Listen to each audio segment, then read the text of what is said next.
Kowe alasan tuku rokok. Wah, wis ngetokke unek-unek ing atiku, Truk, mbangane dadi stroke. Ha iya.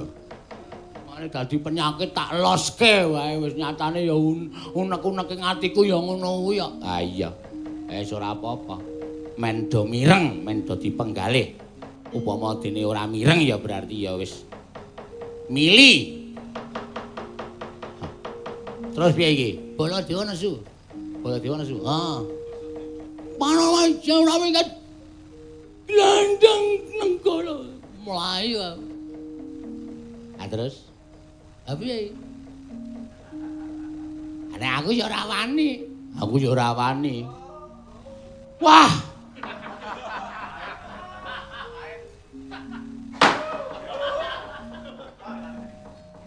Wes.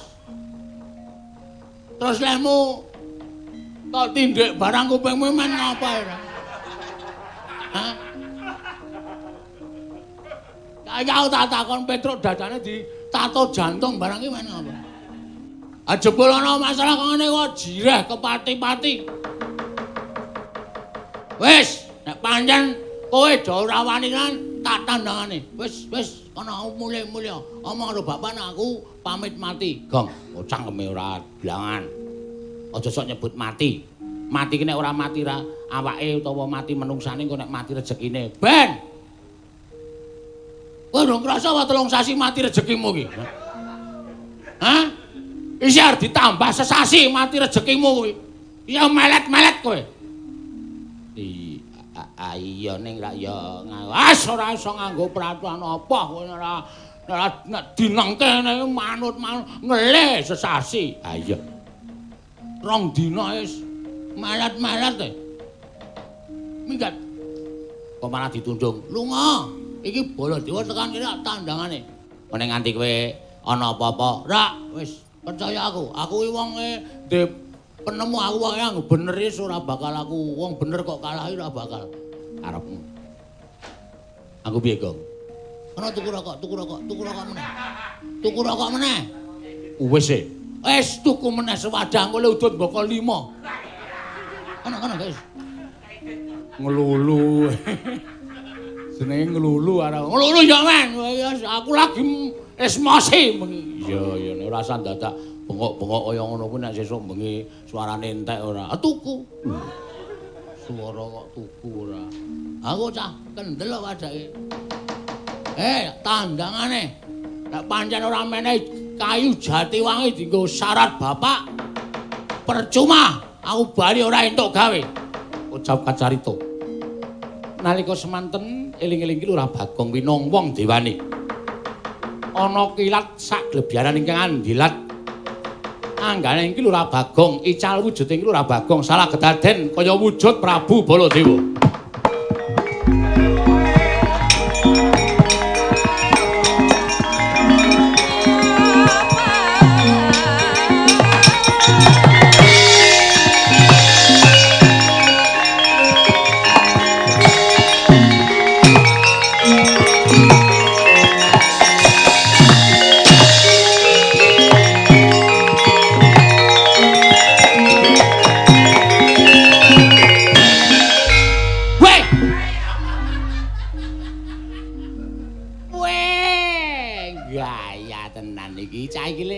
Sandangan diwadahi apa ya?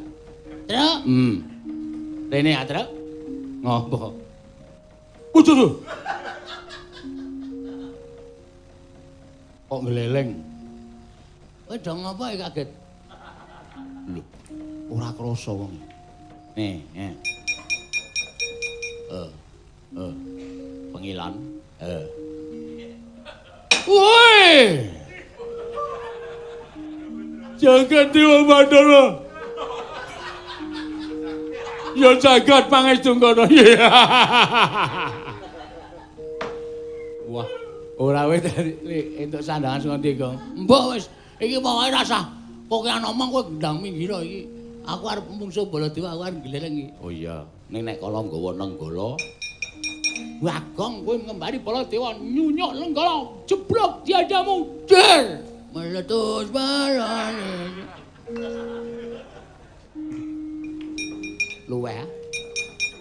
males aku. Ngurusi Bagong males aku.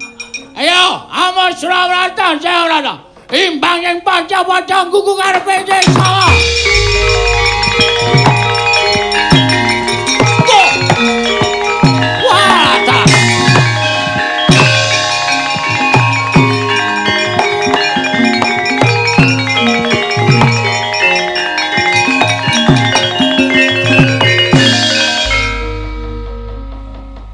Menungso ratanan saya ngece Maranata Mantura Prabu Baladewa.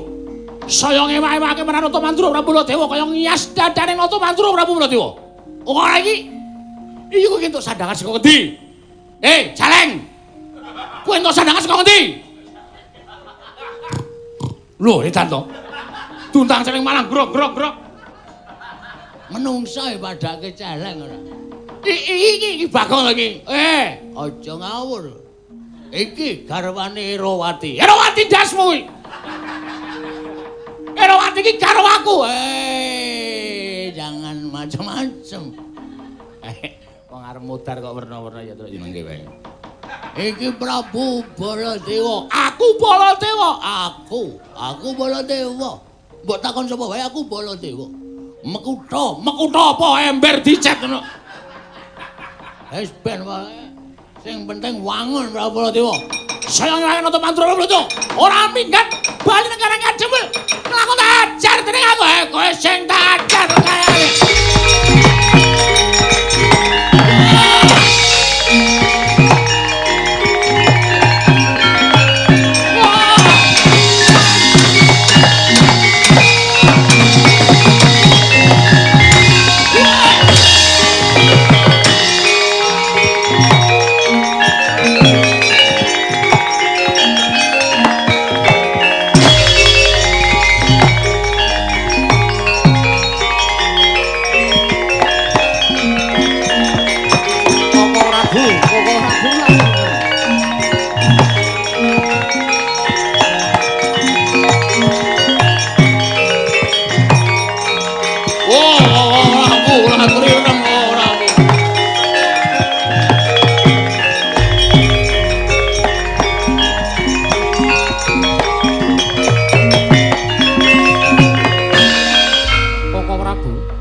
Dipun presani para kawula alit. Ing antasipun Koko Prabu kok ngladeni kaliyan Bagong menika rak saru. Koko Prabu menika Nalindra, Bagong menika namung dapur kere kemawon. Namung Panakawan manungsa ora tatanan. Lah ora ngewewake rasane Nata Mantura Prabu Baladewa dikembari karo wujute Bagong padha karo pun Kakang ora trima rasane atiku. Wah jejueng kuandane. Tak luweng kuandane. Koko Prabu Landri emut ora. Koko Prabu Landremu sampun ngantos ngladosi dhateng Bagong jangan malah wirang piyambak Koko Prabu. Ya, prawata ya.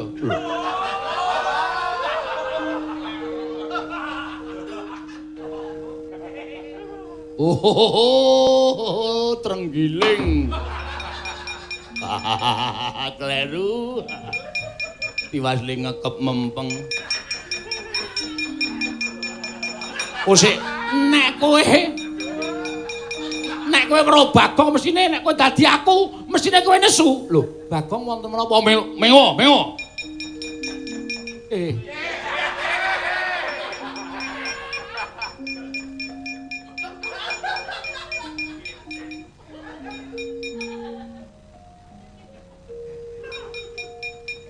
Bagong kok iki Bagong to?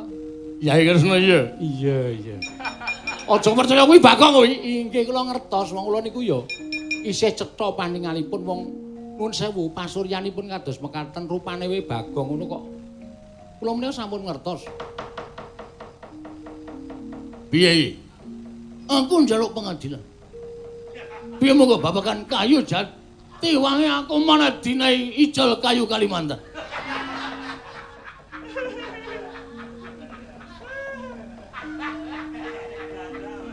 Wis ngendi papan iki anggere ketekan Bagong mesti awur-awuran tur mesti amuk-amukan sak penake dhewe. Piye Kresna?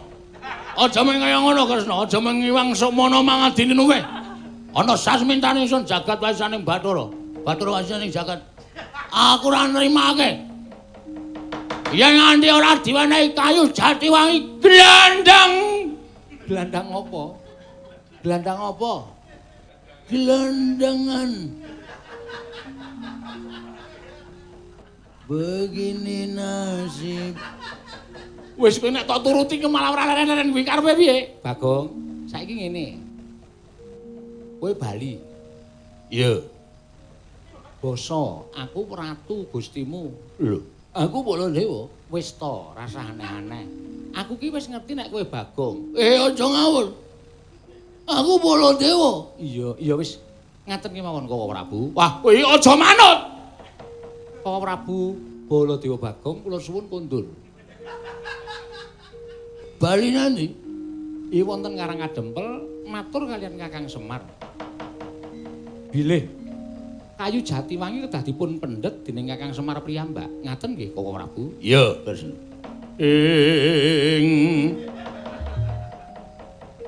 Sri Baladewa Narpati Tuwi Nareswara Kresna kalangkung tresnandra marang Diabanon Cinawi. Setan ratatanan malah suluh bareng.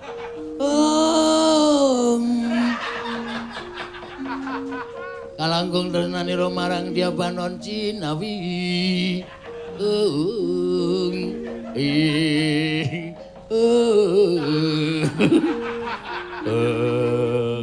Mengsing kok dibolan baleni.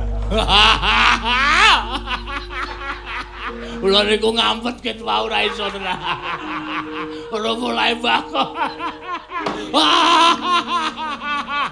Menang.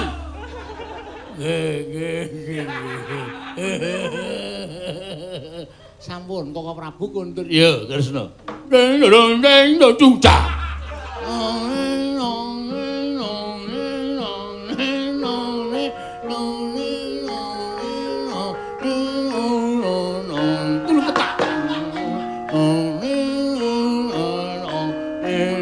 tang tang deng tang deng tang tang deng tang tang tang deng tang tang tang tang tang tang deng tang drang deng tang tang tang tang tang tang tang tang tang tang tang tang tang tang deng tang deng tang tang deng tang tang tang wah ya tang deng tang tang deng tang tang deng tang tang tang deng deng deng deng tang deng tang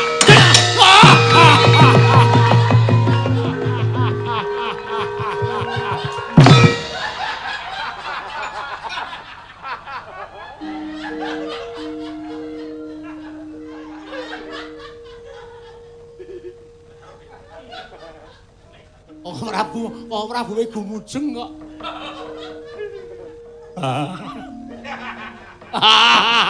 Hei!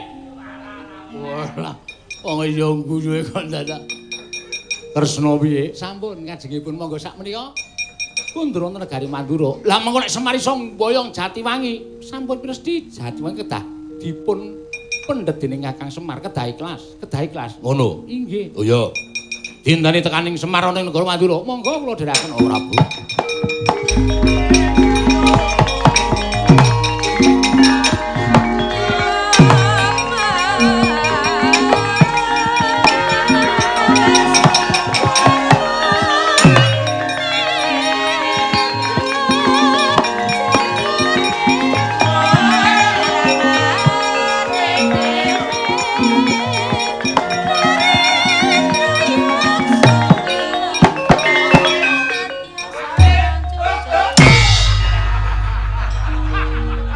Iki ngapa ngising saya?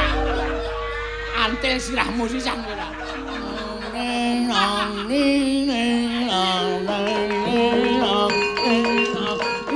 Tak cung. Waduh. Keseran. Tak cung. Tak deng tak tung. Cia.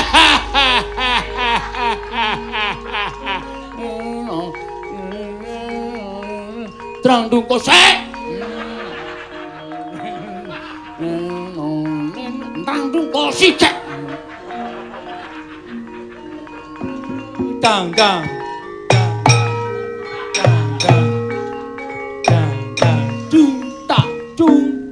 Dung tak.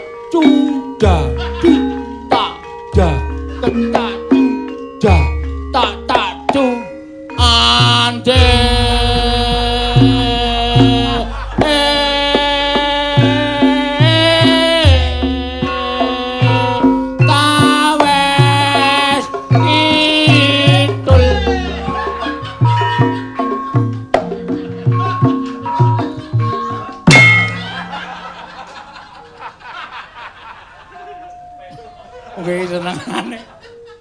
Bebeda senengane Bagong kok kowe ora.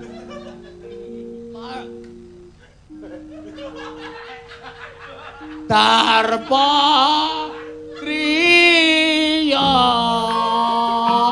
Wisnu toyang kancil nanang abese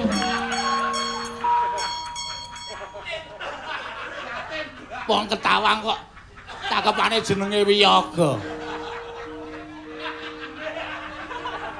Yaten keli bule padha ande.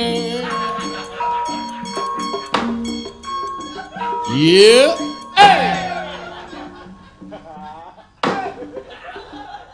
Yeah. Isin aku suwe-suwe. Kene isin nek ora aku edan. Apa ora? Gong, salin kene ayo gojek nang nggon gara-gara. Yo.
Wis salin urung kowe? Wis. Mangkelake ora. Kene sing wong tuwa iki isin delokke cah cilik-cilik ning tengah dalan kok jugetan kaya wong kentir. Dene dimidhangetke matur sembah nuwun, dene ora bosok kupinge. Karo mengisane nampa, ha iya. Ya wis ora apa-apane ya aja banget-banget. Nek ora banget-banget ya ora krasa, Tru. Ha iya. Sing jeneng wong Jawa kuwi aja kok ngrasake rasane wong liya. Heeh. Weruh wae jane wis aduh, aku nek ndek tumindak kaya ngene iku aku menetapkan seperti ini. Lah piye masyarakatku ki sing gaweane iki piye? Ning kok ora tekan kono lho. Kok rasane ora tekan kono iki lho. Ha iya. Ngono lho. Iki sing perlu dipertanyakan. Ya. Ya wis men kancaku aja ora nyuwara ya wis men aku tak nyuwara ora apa-apa wis.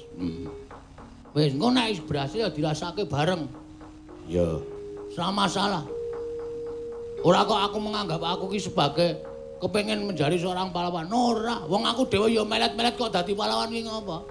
Aku ki ya melet-melet ya ngrekoso. Kancaku ya ngrekoso. Iya. Ngono lho. Ewadene ora ana sing ewang-ewangi, ora masalah, wis santai wae. Iya, wong aku nyatane ya mung menyuarakan apa sing dadi isi hatiku, menyuarakan apa sing dadi panggersaing para kanca-kanca kabeh. Dene aku duwe lantaran ya kuwi streaming sing iso ditonton ewoning wong, iki aku tak nyuwara. Ngono ya, Gong. Ha iya. Jane aku wis arep meneng, aku wis sirep sidhem, atiku wis tentrem. Ngono. Sing tak arep-arep tentreming atiku, sireping pikirku, kuwi sing tak arep-arep upama diperpanjang masa tanggap darurat, kuwi terus ana bawahnya ada solusi bagi pekerja-pekerja utawa masyarakat kecil ngene supaya iso entuk sandang pangan. Sirku ngono kuwi sing tak karepke. Nek namung cukup mengkai peraturan tek tanpa ada solusine, ha piye? Kene kon mangan apa? Ngono ya, Gong. Nun sewu iki dadi malas selip terus. Selip piye? Kudune memperingati hari jadi ke-49 SMK Taman Siswa Nanggulan ning ya iki ana sambung rapete kok. Ah iya. Ya bener ngono ya, Gong. Ya wis muga-muga dimidhangetke ya, Gong. Muga-muga Gusti Allah ki Maha Adil, Gusti Allah ki Maha ngelingke karo piyayi, Gusti Allah ki Maha ngelingke. Nek piyayi sing nang dhuwur, sesuk mbok menawa ana kersaning sing gawe urip dijawil karo sing gawe urip. Mas. Monggo kowe gawe peraturan ning ngisormu kae ya pikiren. Wong-wong sing teng klesot rakyatmu kae pikiren. Ngono ya, Reng. Ha iya. Monggo gawe peraturan diperpanjang masa darurat ning kae ya pikiren golekno solusi. Kowe iki tukang mikir minangka dadi pengareping masyarakat, memberikan solusi untuk masyarakat. Oh. Wis ta ora dijawil. Ning dongakno aja sak gluduke lho, Reng. Ora. Ming pokoke dilingke tok. Ha iya. Muga-muga ngono.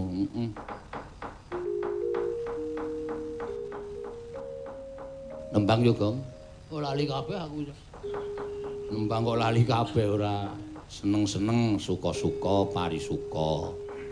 Iki wis lho, iki ana. Oh, ya wis. Ternyata ya ana kancane iki. Heeh. Ana sing nyuwun lagu, ana sing nyuwun tembang. Ora. WA semene akeh kok ming do sambat. Iki persewaan tenda panggung semaput. Ya wis ora apa-apa ya. Ayo, ya wis ben. Heeh. Mengucapkan selamat ulang tahun kepada ke-49 SMK Taman Siswa Nanggulan. Selalu mengesan di ingatan kami pembelajaran yang ceria SMK Taman Siswa Nanggulan. Oh iya, matur sembah nuwun. Wis kirim iki terus. Karo terus iki Dirgahayu Perguruan Taman Siswa Nanggulan ke-49 terus maju dan memberikan yang terbaik untuk bangsa. Salam hormat kagem Ki Dr. Andes Maryono. Waduh Maryono, Ki Mujiyono, Ki M Kurniawan Nugroho lan sedaya pamong. Nyuwun sinom rujak jeruk.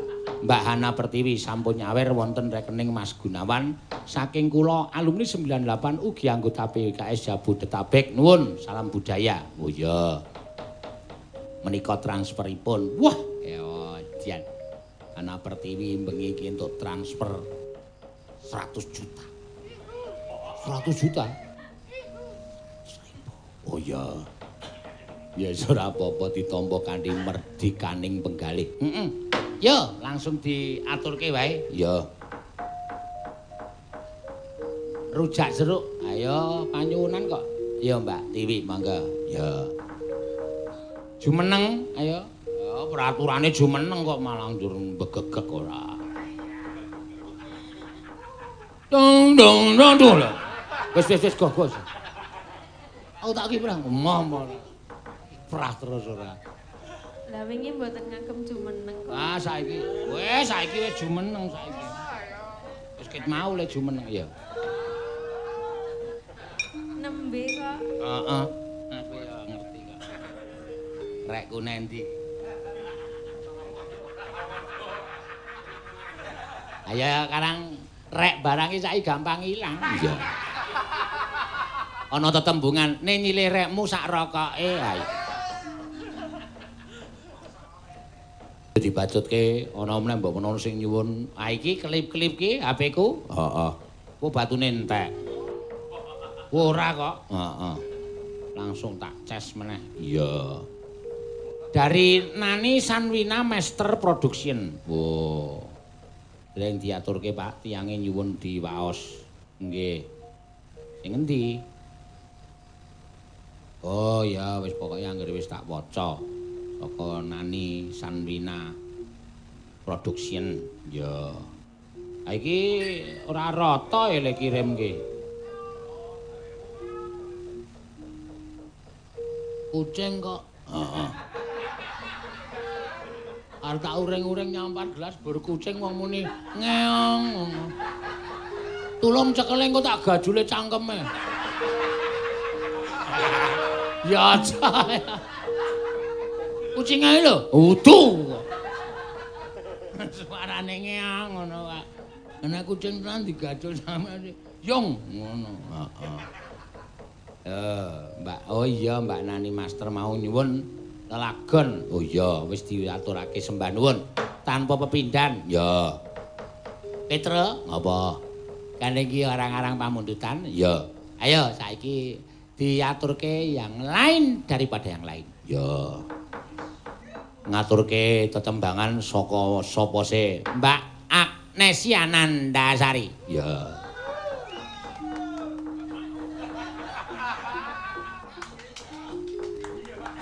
Ya men jumeneng wah jan. Mau sore latihan kok lamat-lamat aku krungu tetembangan janjine piye? Iya.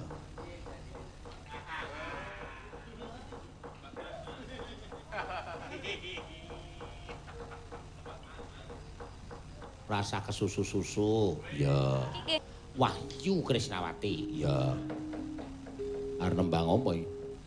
Ah mesti sumak umi iki mesti nek arang tembang ya ming donga. Ah iya. Ayo.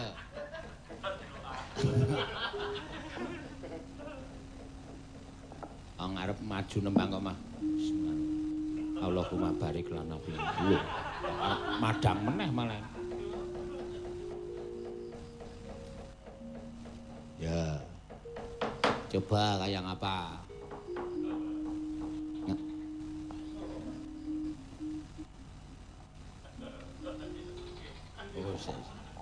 Ayo, nembang apa ya?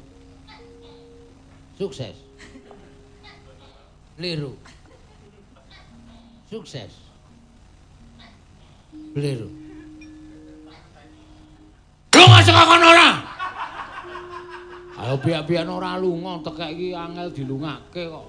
Kae tekek kleben kae kon lunga. Rak ngantil. Heeh, wong e karangan. Iya, iya, coba apa, Mbak? Sesi demani, Pak. Sesi demen. Wah. Nyanyekke sing lanang iki jajal. Ngelingke. Wah, lah iki alasane saiki iso ider tape bareng. Kok mulai wutuh, Pak? Ora usah tuku jebul asem tenan kok. Waduh, kayane nesu-nesu kae kayane.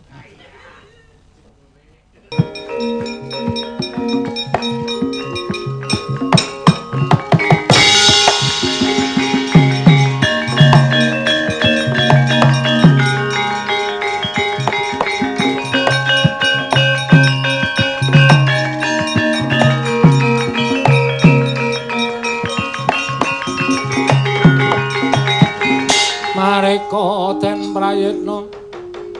Semore resiko balik Titioni Gandayane Trisanya Purnama sasi ing piye le Bagong sing nampa weling Pak Bagong sing nampa weling Pak anu Pak Sinuwun Mandura paring dawuh kena wae bapakmu Semar njaluk Jatiwangi sing mapan ing Astana Gadamadana ning waton bapakmu iso negor dhewe iso nyempal pange dhewe tak keparengake aku nek ora golek seksi ndak malah ora rampung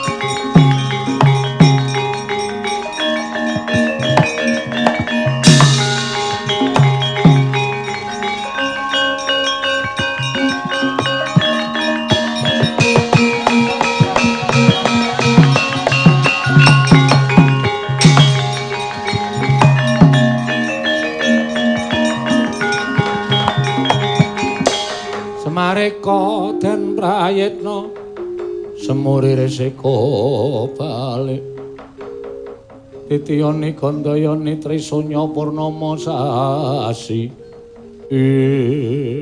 Kakang Semar rawuh wonten ing Kayiwangan Manikmaya aku tak takon karo kowe janjane kowe iki nganggep aku apa panjenengan kadang kula sepuh tetep kula badhe ngabekti kalawan Kakang Ismaya. Jernyatanipun kula tinemu taruna Kakang, nadyan kula sampun lenggah wonten ing kadewatan. Nanging tetep titah ingkang wajib nampi sembah kula namung Kakang Badranaya. Matur nuwun, matur nuwun. Lah iki ngene, Guru. Aku iki lagi duwe panjangka ya kuwi mbangun padepokan. Padepokan sing tak bangun mau dadi papan para kawula nggone padha nglumpuk padha nularake marang kepinterane para nom-noman sing padha sinau merga ning kono bakal tak wenehi ya kuwi wujuding werda kawruh lumantar tulis lan iso diwaca lan iso dienggo wuwuh ing kepinteran lah ning aku entuk sasmita nek padepokan mau kudu dibangun salah sawijining saka kayu Jatiwangi sing mapan ing Astana Gadamadana. Monggo aku nembung karo Sinuwun Mandura didhawuhi supaya negor dhewe supaya nyempal pange dhewe.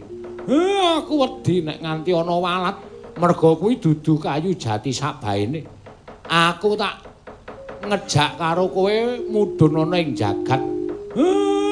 Kowe wangi-wangono supaya Prabu Mandura Sinuwun Baladewa percaya karo apa sing tak dadi panjangkaning Semar Badranaya. Monggo Kakang Semar kula dherekaken.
Kresna langkung tresnarina marang Dyabanon Cinawi. Alah dal, Kakang Semar. Nggih kula sinuwun. Raja sak tekamu Kakang Semar. Wilujeng Kakang Nayantaka wilujeng. Nggih sinuwun. Bagong nalika Semar sowan ana ing negara Mandura ing wigatine, mbok utus supaya nyuwun wujuding kayu Jatiwangi. Mongko nyatane kayu Jatiwangi kuwi kayu pusaka. Kuwi kayu jati pusaka ingkang tukule ning Astana Gadamadana. Astana Gadamadana kuwi papan petilasaning sawarga Prabu Rama Wijaya. Ing nalika semana mejang Astabrata kalawan kadange ya kuwi Prabu Barata. Sawise mejang Astabrata tumuli nandur wujuding kayu Jatiwangi karo pratandha yen to ana ing papan kono tautate muduning pepakem Makutha Rama. Ah nggih, nggih. Ingkang sepisan, nggih kula ngertos. Mergi kula rumiyin nggih nderekke, kula mbiyen ya melu. Dadi kula ya kelingan. Lenancepke winih kayu Jatiwangi kemawon kula ya weruh. Malah saiki umure pun mangabad-abad wite gedene ora jamak. Sir kula niku mung arep kepengin mboten ketang sithik kula tak nyempal pange kayu Jatiwangi. Kinarya anggen kula ngrancakaken wangunan kula amangun padepokan wonten ing Karangkadempel. Turta malih padepokan menika mboten papan. Nuwun sewu. Sak limrahing papan mboten, nanging menika dados sarana kekelempahaning para kawula sak Karangkadempel anggenipun badhe ngudar gagasan tuwin kekelempahaning para nem-neman anggenipun badhe ngudi undhaking ngelmi gayuh puwuhing kawruh. Mila padepokan menika mujudaken padepokan ingkang migunani tumraping para kawula sak padukan Karangkadempel mliginipun sak negari Ngamarta. Ya pancen Bagong wis matur kaya mengkono. Lan saka pitunganing Baladewa kabeh gayuhanmu mau becik, apik lan migunani tumraping liyan. Nggih. Ning aku kuwatir yen to nganti ana walate, yen to nganti Kakang Semar wani nyempal panging kayu Jatiwangi. Kula wis nggawa seksi. Lho, seksimu sapa?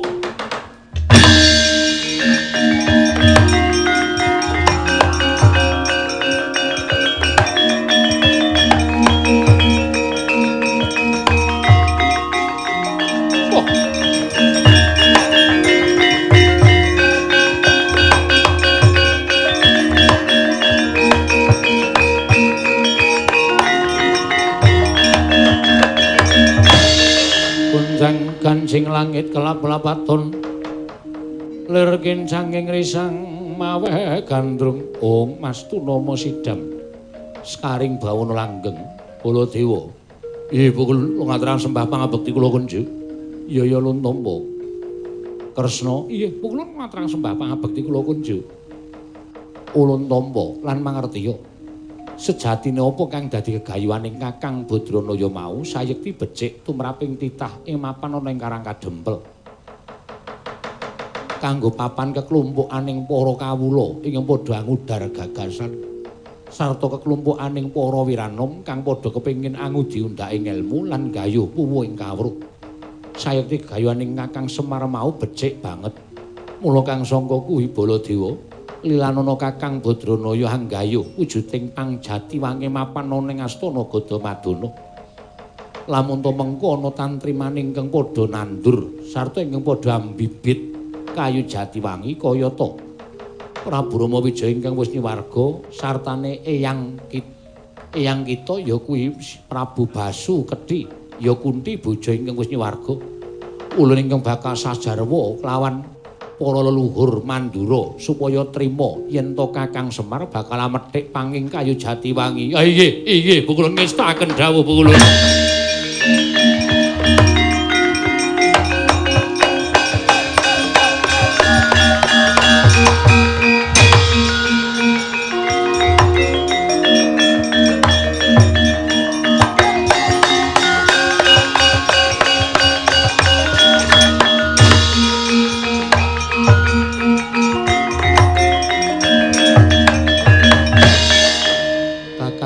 Kados pundi?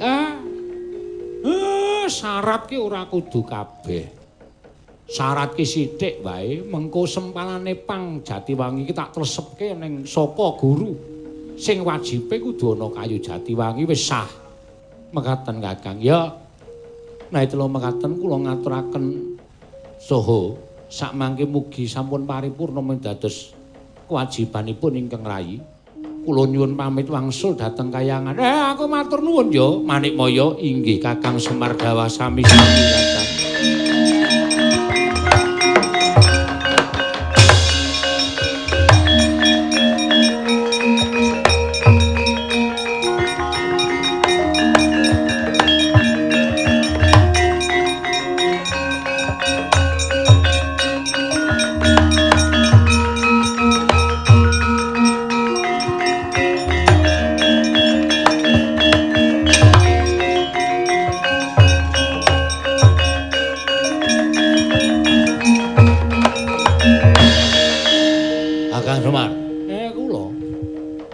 Yen pancen Kakang Semar mengko padhepokan wis dadi lan ing kono akeh para nom-noman kang padha ngudi undhaing ngelmu. Aja nganti mbok penging yen to ana wiranom saka kawula negara Mandura yen to nyawiji lan tetunggalan manunggal supaya nggayuh undhaing kawruh ning padhepokanmu. Kula mboten ajeng pilih-pilih. Saking Ndarawati, saking Mandura, saking Ngamarta, sedaya kula sami menawi badhe ambetahaken ngangsu kawruh wonten ing padhepokan kula menika ugi mboten dados sabab menapa. Lan mugi-mugi sedaya menika saged dados srana rumaketing Ngamarta, Ndarawati lan Mandura anggenipun tetunggalan manunggal dados sajuga. Nara prajanipun sami manunggal, kawulanipun sami manunggal, kawulanipun ngabekti kaliyan Nara Praja, Nara Prajane gatekke uriping para kawula sedaya badhe gesang tentrem ayem nirbaya nirwikara durga mendhak kala sirna.